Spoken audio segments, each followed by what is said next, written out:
Ma olen Tammsalust pärit ja vahepeal käisin Tallinnas ära ja vahepeal käisin Nõukogude armees ära ja siis lõpetasin ülikooli ära ja sain hariduse ehitusinsener. Ja siis ma joonistasin paar kriipsu paberile torudest ja hoonetest ja siis isa ema alustasid pagariäriga ja siis ühel nädalavahetusel ma läksin sinna appi ja sinna ma jäingi. Ja niimoodi sai minust siis pagar. Kindlasti pagareid on väga palju, osad on suurtes leivatehastes, kus siis on sellised suured liinid ja tootmisliinid, aga täna me oleme sellises kohas, kus on selline nurgapealne pagariäri ja pagaripäeva jooksul jõuab teha kõik, eriti kui sa oled väike pagar. Ma olen 3-4 tulevad inimesed välja, me tuleme kella 5, poole 6.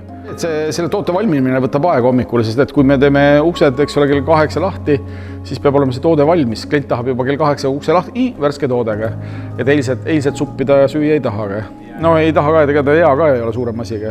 Siis lähevad väike saiakesed, lähevad kerkesse, teeme croissanti, siis tehakse tuuletaskud valmis, sellised rutiinid, siis pannakse leivataigen käima, juuretis võetakse välja, keedud võetakse välja, segatakse tained kokku, lastakse puhata, lapatakse, tehakse siin pitsapõhjasid, siis tehakse jälle saiakesi, siis läheb vormimisse ja nii edasi, siis vahepeal ma pean minema kaupa viima, vahepeal kaupa tooma, siis läheks masin katki, nagu me vaatasime siin. Siis on vaja mõelda nüüd seda, et kes siis siin koha peal oleks see meistrimees, kes selle nüüd ära keevitakse, eks ole. Sest kõigil on ka oma tööd, et siis sa lähed ka nende juurde, et kuule, et mul on üle kiire, et äkki sa saad ära teha. Siis on üks koosolek, siis on mingi uus projekt ja et siis on teada, et tuleb see tähtpäev, et peab mõtlema, mis me teeme sellega. Siis, kui see on tehtud, siis peaks tegema paar retsepti ja mõtlema mõne toote peale, et sellest tuleb vist ikka hea toodega. Ega ta ei ole veel valmis, ma panen ta hetkel kõrvale, siis lähed remondid jälle masinat natukene, lähed, et viid kaubakliendile, suhtled ja niimoodi siis see päev hommikust õhtuni läheb.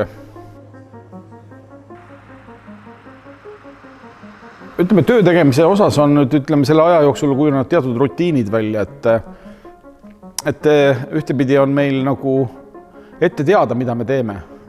Kui ma vaatan sellisest aastalõikes, sest et nüüd on vastlapäev tulemas, siis tuleb sõbrapäev, siis on järgmised tähtpäevad, sest et see on traditsioonid ja siis sinna vahepeale pead sa välja mõtlema just selle, et millega siis seda klienti nagu siis tavapärases olukorras nagu meelitada ja sellist rõõmu pakkuda. See alge või see loome on sinus olemas ja midagi kummitab, midagi kraabib kuklas ja siis peaksime seda tegema. Ega siin näiteks rukkilihapirukas oli ka, meil üks päev oli, kõht oli tühi, tegid seda taigent, sõtkusid tere päeva, siis oli taigna jääki järgi, hakliha oli seal, panid need kokku, küpsetasid ära, sõid ära. Ma arvan, et pagarid või kondiitrid, kes on, et seal ikka nad, mõnikord sa paned need asjad kokku, mis võib-olla tavaliselt retseptides ei ole ja sellest võib sündida väga huvitav asiga. Et hea pagar teeb ka, ütleme, ma ei tohi öelda seda, aga sitas saia, eks ole, et aga kui sa oma töösse halvasti suhtud, siis sul võib olla jube hea tooraine, aga sellest ei tule ikkagi midagi välja. Nii et selles mõttes, et tehakse kunstitööd, ütleme, et üks, siin pillid on ka kõrval, eks ole, et minu jaoks see pill ei töötage.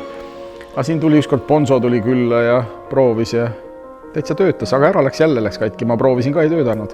Nii et selles mõttes, et üks sama materjal, aga see link, kes siis see inimene seal vahel on ja mida ta teeb, on nagu kõige tähtsam.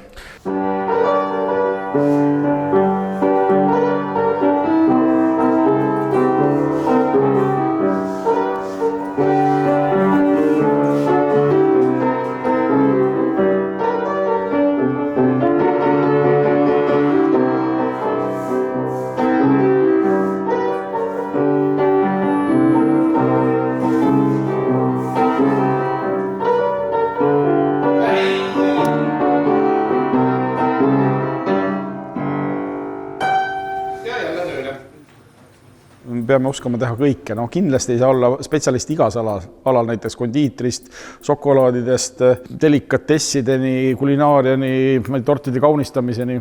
Ei saa, mingisugune spetsialiteet peab olema, aga aimdus sellest peab mulle olema, et aru saada, et kuhu ja mida teha. Pagarite puhul on lihtsalt see, mida me omavahel räägime, on see, et on püha kolmainsus, on see, et sul on aeg, kogus ja temperatuur. Nendest kriteeriumitest sa pead kinni pidama. kui need on, kui seal kuskil lased ühe selle lokkama, et liiga külm taigen või liiga soe või teed juuretise ei ole piisavalt happu, seal on sama temperatuur, aeg ja kogus, eks ole, kaua ta kerkib, nii edasi, et see kolmedimensiooniline lähenemine peab olema ja võtame interneti lahti, me kindlasti surfame ja vaatame seal väga palju aega, aga oma professiooni osas on seal väga palju huvitavaid ja andekaid, sellist andekusi vaadata, millega inimesed toime tulevad. Nii et mõnikord, kui sa vaatad mõnda videot, siis mõtled, et kurat, ise peaks üldse ära lõpetama, et need panevad nii vingelt selge.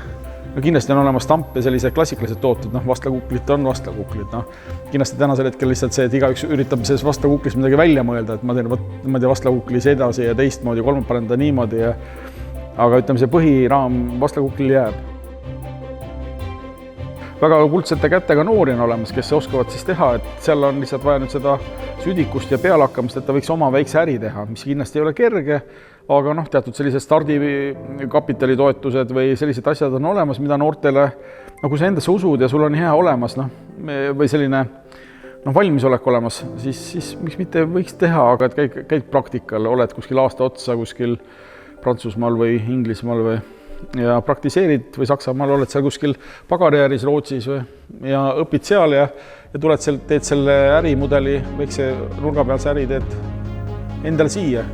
Et aga selles mõttes ka olles hea pagar meeskonnas ja tiimikaaslane on, miks mitte, see on ka super, sa oled meister, sa oled spetsialist ja kui see meeskond ja see firma või ettevõte sobib sulle, siis ma ei tea, miks mitte. Siis on sinu jaoks on see tavaline, teised tulevad näiteks kas või see, et kui lähed majast mööda, siis tunned, et vau, mõnus saiale, kuule küüslagu saia tehti, ei, lihaleiba tehti, tunnen küll mõnus. Ja ma mäletan ise ka, et ma olin lapsepõlves ka, et kui läksid kondiitritsehhist mööda, siis ikka nina tõmbas kohe sellise mõnusa lõhna sisse ja tuju oli natuke parem juba. Selline mõnusam ja täidlasem tunne oli kohe.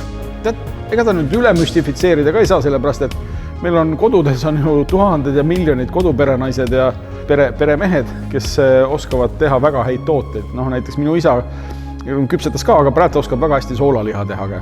Selline toidu tegemise oskus. Ma usun, et ka sul on ja teistel on olemas, et ega kui sul on 2 kätt olemas ja tahtmine teha, siis just tahtmine seda tööd teha, siis ma arvan, et seal kindlasti mõni asi tuleb lihtsalt parem välja, sa ei saa olla maailma meister, eks ole, kõikides asjades.